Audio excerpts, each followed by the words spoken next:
नमस्कार साथियों, कैसे हैं आप सभी। आई होप आप सभी अच्छे होंगे, स्वस्थ होंगे, मस्त होंगे। दोस्तों, आज के सेशन के माध्यम से हम जानने वाले हैं कक्षा 6 गणित अभ्यास 10B।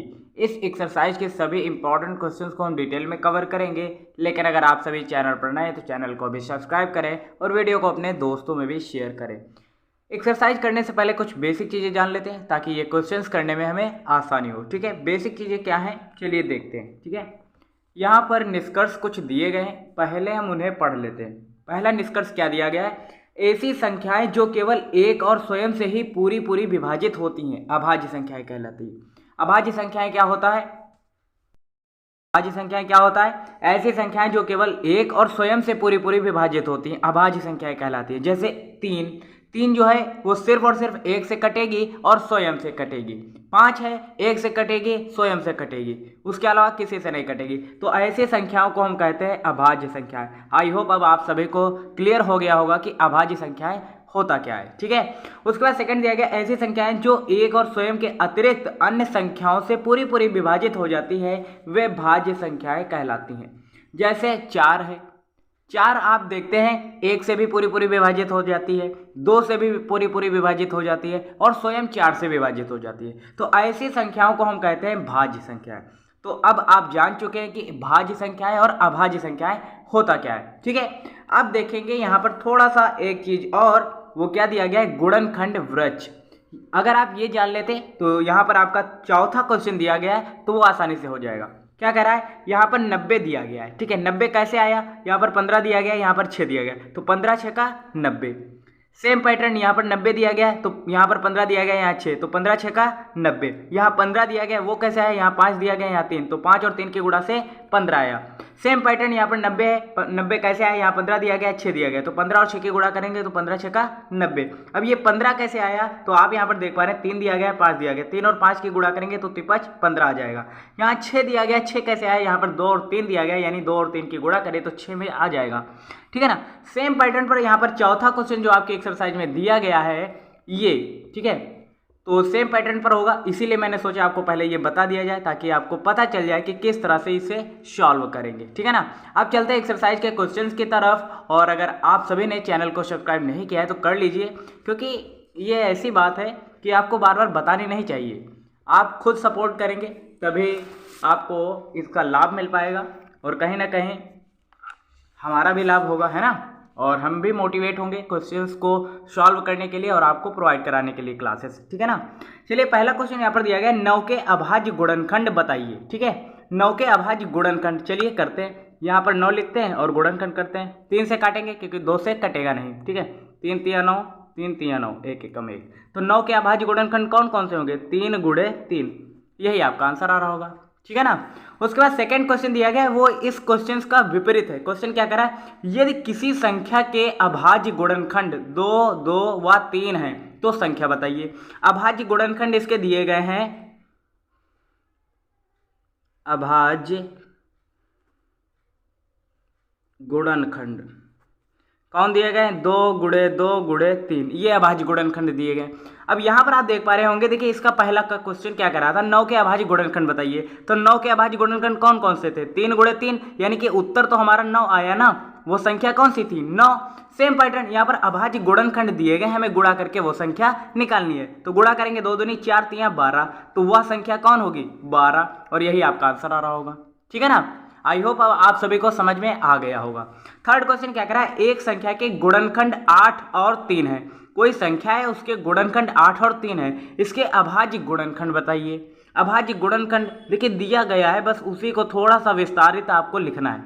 ठीक है, अभाज्य गुणनखंड यहाँ पर कौन कौन से दिए गए, 8 और 3, ये दिए गए ना। क्वेश्चन पहले से कह रहा है एक संख्या है, उसके गुणनखंड दिए गए 8 और 3, इसके अभाज्य गुणनखंड बताइए। तो 8 और 3 ही तो गुणनखंड होंगे, तो 8 को हम क्या लिख सकते हैं, 2 गुणे 2 गुणे 2, यानी 2 दूनी 4 दूनी 8 हो गया ना। और 3 है तो 3 को भी गुणे में लिखेंगे, क्योंकि कह रखा है कि एक संख्या है, उसके अभाज्य गुणनखंड कौन कौन है, 8 और 3, तो इसको एक साथ गुणे में लिखेंगे, 8 गुणे 3, और 8 को हम लिख सकते हैं 2 गुणे 2 गुणे 2, और साथ में 3 को भी गुणे में लिखेंगे, क्योंकि वह एक संख्या होगी जिसके ये गुणनखंड दिए गए।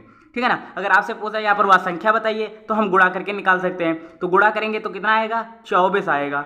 ठीक है ना। 2 दूनी 4, दूनी 8, 3 24। अगर संख्या आपसे पूछता तो 24 आएगा। ठीक है, संख्या हालांकि पूछ नहीं रहा, आपको सिर्फ और सिर्फ अभाज्य गुणनखंडों को ही लिखना था, तो आप इस तरह से कर सकते हैं। अब देखते हैं चौथा क्वेश्चन। चौथा क्वेश्चन क्या कर रहा है, अभी मैंने आपको गुणनखंड वृक्ष के बारे में बताया था, अभी बताया था ना बेसिक चीज में आपको गुणनखंड वृक्ष को कैसे सॉल्व करते हैं।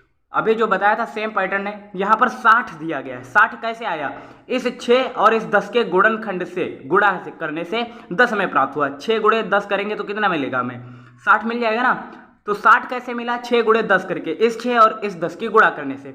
6 कैसे मिलेगा, यहाँ पर 2 दिया गया है, 2 की किस अंक के साथ गुणा करें तो 6 आए, तो 2 3 6, 2 3 6, तो वो यहाँ पर कौन सा अंक होगा, 3 अंक होगा। तो यहाँ पर जो रिक्त स्थान भरना था वो 3 है। अब यहाँ पर 10 दिया गया है, यहाँ पर 5, तो 5 की किस अंक के साथ गुणा करें तो 10 आ जाए, तो 2 से अगर गुणा करें है ना, तो 5 दूनी 10 हो जाएगा। यहाँ पर क्या भरेंगे 2 और यहाँ पर क्या भरेंगे 3। तो इस तरह से अब आप समझ गए होंगे कि गुणनखंड वृक्ष को किस तरह से सॉल्व करेंगे। ठीक है ना, यहाँ पर 60 दिया गया है, यहाँ पर 30 दिया गया है। 30 की हम किसके साथ गुणा करें तो 60 आ जाए, तो 30 दूना 60 होता है ना। तो 2 के साथ अगर हम 30 की गुणा करें तो कितना आ जाएगा 60, यानी कि ये 60 हमें मिल जाएगा। तो यहाँ पर कौन सा अंक भरेंगे, 2 भरेंगे। ठीक है, अब यहाँ पर 30 दिया गया और यहाँ पर 10 दिया गया। 10 की हम किस अंक के साथ गुणा करें कि 30 आ जाए, तो 10 की अगर हम 3 से गुणा करें तो हमें 30 मिल जाएगा ना। तो यहाँ पर कौन सा अंक भरेंगे 3। क्लियर है ना। उसके बाद यहाँ पर दिया गया है 10। ठीक है, अब 10 की हम किस अंकों के साथ गुणा करें, यहाँ पर कौन सा अंक होगा और यहाँ पर कौन सा अंक होगा। देखिए 2 और 5 की गुणा करें तो हमें 10 मिल जाएगा, या फिर 5 और 2 की गुणा करें तब भी हमें 10 मिल जाएगा।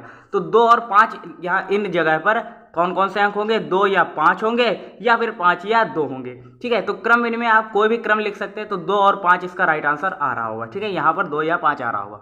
तो इस तरह से आप सभी ने गुणनखंड वृक्षों को भी सॉल्व कर लिया। अब देखते हैं आज का 5वां क्वेश्चन। 5वां क्वेश्चन क्या कर रहा है, चलिए देखते हैं।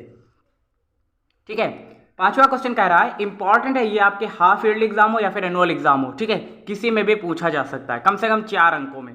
क्वेश्चन क्या कह रहा है, 4 अंकों की सबसे बड़ी संख्या लिखिए और उसे अभाज्य गुणनखंडों के रूप में लिखिए। क्वेश्चन आसान है। सबसे पहले आपको पता होना चाहिए कि 4 अंकों की सबसे बड़ी संख्या होती क्या है। 4 अंकों की सबसे बड़ी संख्या होती क्या है, 4 अंकों की सबसे बड़ी से बड़ी संख्या, 4 अंकों की हो, 5 अंकों की हो, 10 अंकों की, जितने भी, अगर आपसे कह रहा है कि 4 अंकों की सबसे बड़ी संख्या, तो 9 को हम कितनी बार लिखेंगे, 4 बार। आपको अब ये तो आ ही रहा होगा ना। अगर ये भी नहीं आ रहा है तो आप, इसका मतलब मैथ में बहुत ही कमज़ोर है।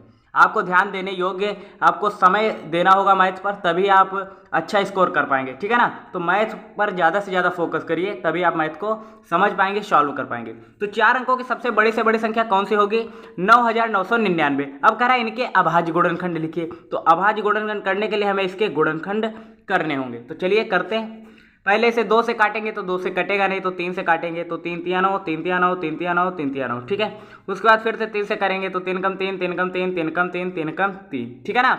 अब हम देखेंगे ये संख्या किससे कटेगी, क्या ये 3 से कटेगी, 3 3 9, फिर 2 बचेगा, 3 से 21, फिर 1 रह जाएगा, 3 से नहीं कटेगा, 7 से कटेगा नहीं कटेगा, 9 से कटेगा नहीं, 11 से फिर कटेगा, तो 11 कम 11, फिर 0 लगाएंगे, फिर 11 कम 11, फिर 101 जो है स्वयं से ही कटेगा, तो 101 कम 1। तो आपके अभाज्य गुणनखंड कौन कौन से आएंगे, देखिए आपको गुणनखंड काटना आना चाहिए, तभी आप ये क्वेश्चन कर पाएंगे। ठीक है ना, तो गुणनखंड इसके कौन कौन से आए, 3 गुणे 3 गुणे 11 गुणे 101। ठीक है, तो यही आपका आंसर आ रहा होगा, क्योंकि इसके अभाज्य गुणनखंड आपको लिखने थे। तो गुणनखंड काटने आई होप आप सभी को आ रहा होगा। ये क्वेश्चन बिल्कुल आसान है, बस आपको बेसिक चीज़ों का ज्ञान होना चाहिए। जैसे 4 अंकों की सबसे बड़ी संख्या क्या होती है, यहाँ पर 4 अंकों की कह रहा था तो हम 9 को 4 बार लिख दिया, 5 अंकों की कहता तो 5 बार हम 9 लिख देते।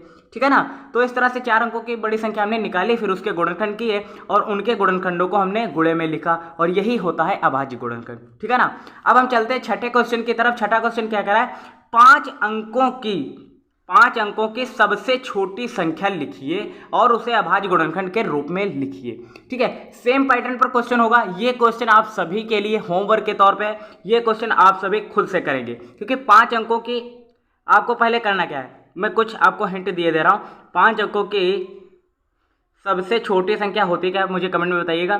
5 अंकों की सबसे छोटी संख्या, 5 अंकों की सबसे छोटी संख्या कौन सी होगी? 1 लिखेंगे, उसके बाद 4 शून्य लगाएंगे, ये होगी 5 अंकों की सबसे छोटी संख्या। 4 अंकों की कहता तो हम 1 लिखते, उसके बाद 3 शून्य लगाते। 3 अंकों की कहता, उसके बाद हम 1 लिखते, उसके बाद 2 शून्य लगाते।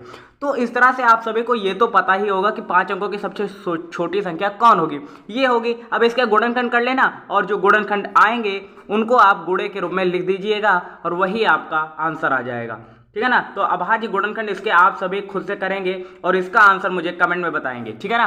तो ये क्वेश्चन आप सभी के लिए होमवर्क के तौर पे आप खुद से करेंगे।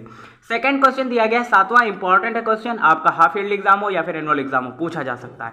क्वेश्चन क्या करा है, 1728 के अभाज्य गुणनखंड भाग विधि द्वारा ज्ञात कीजिए। 1728 के अभाज्य गुणनखंड करना है, चलिए करते हैं। 1728 को इधर लिखते हैं और गुणनखंड करते हैं।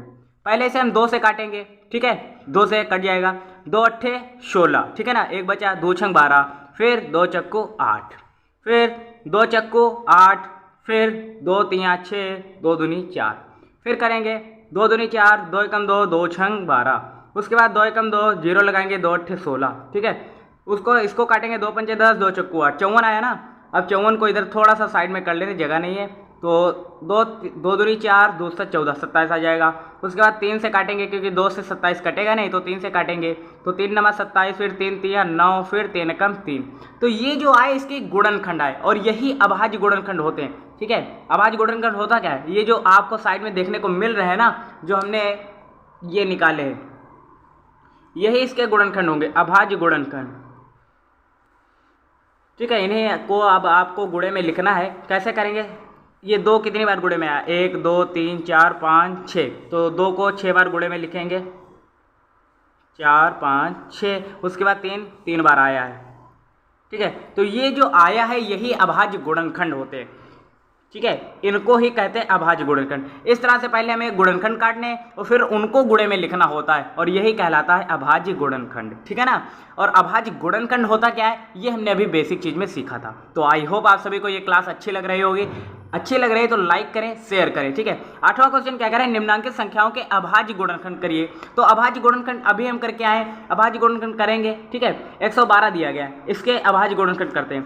तो 2 से पहले काटेंगे इसको, 2 पंचे 10, बचा 1, 2 छंग 12, फिर करेंगे 2 दूनी 4, 2 अट्ठे 16, फिर से करेंगे तो 14 दूनी 28, फिर 2 से करेंगे, 2 से 14, फिर 7 एकम 7। तो 112 के अभाज्य गुणनखंड कौन कौन से होंगे, बताओ कौन कौन से होंगे। जो ये निकल कर आए उन्हीं को आपको गुणे में लिखना है। पहला था 2, फिर 2 था, ठीक है ना, उसके बाद 2 4 बार गुणे में है और उसके बाद 7 था, ठीक है। आप अगर इसका गुणा करेंगे तो उत्तर आपको 112 ही मिल जाएगा। जैसे 2 दूनी 4, 4 दूनी 8, 8 दूनी 16, 16 सत्ते 112, ठीक है ना। तो ये होते हैं अभाज्य गुणनखंड। सेम पैटर्न यहाँ पर 120 के साथ करेंगे, 135 के साथ, 140 के साथ, 150 के साथ और 1228 के साथ सेम प्रोसेस होगा। 1228 के अभी हमने गुणनखंड यहाँ पर किए तो यही हो जाएगा, ठीक है। 120 का एक और एग्जाम्पल कर लेते हैं और बाकी एग्जाम्पल आप खुद से करेंगे क्योंकि ये एग्जाम्पल्स आसान है, सिर्फ और सिर्फ गुणनखंड काटने हैं, ठीक है। तो 120 का कर लेते हैं, 2 से भाग करेंगे तो कितना होगा, 60 आ जाएगा। उसके बाद 30, फिर 2 से करेंगे 15, 15 को यहाँ पर फिर कर लेते हैं, 3 5 15, 5 एकम 5। तो 120 के गुणनखंड कौन कौन से होंगे, देखो 2 कितनी बार गुणे में आया, 1 2 3, 2 गुणे 2 गुणे 2, उसके बाद 3 आया है, फिर 5 आया। तो 120 के अभाज्य गुणनखंड कौन कौन से होंगे, 2 गुणे 2 गुणे 2 गुणे 3 गुणे 5, यानी कि 2 दूनी 4, दूनी 8, 3 24, 5 120। तो इस तरह से हमने अभाज्य गुणनखंड निकालना सीख लिया है। आई होप आप सभी को ये समझ में आया होगा। और अब चलते हैं 9वें क्वेश्चन की तरफ। 9वां क्वेश्चन क्या करा है, 80 और 90 के बीच अभाज्य संख्याएं कौन कौन सी होगी। 80 और 90 के बीच आपको ऐसी संख्याओं का चुनाव करना है जो किसी से ना कटे, स्वयं से कटे और एक से कटे। अभाज्य संख्या किसे कहते हैं, अभाज्य संख्या वे संख्याएं होती हैं जो स्वयं से कटती हैं या फिर एक से कटती हैं। तो ऐसी संख्याओं का चुनाव करना है जो स्वयं से कटें और या फिर एक से कटे। तो वो संख्याएं कौन कौन सी होगी, एक तो 83 होगी और दूसरी 89।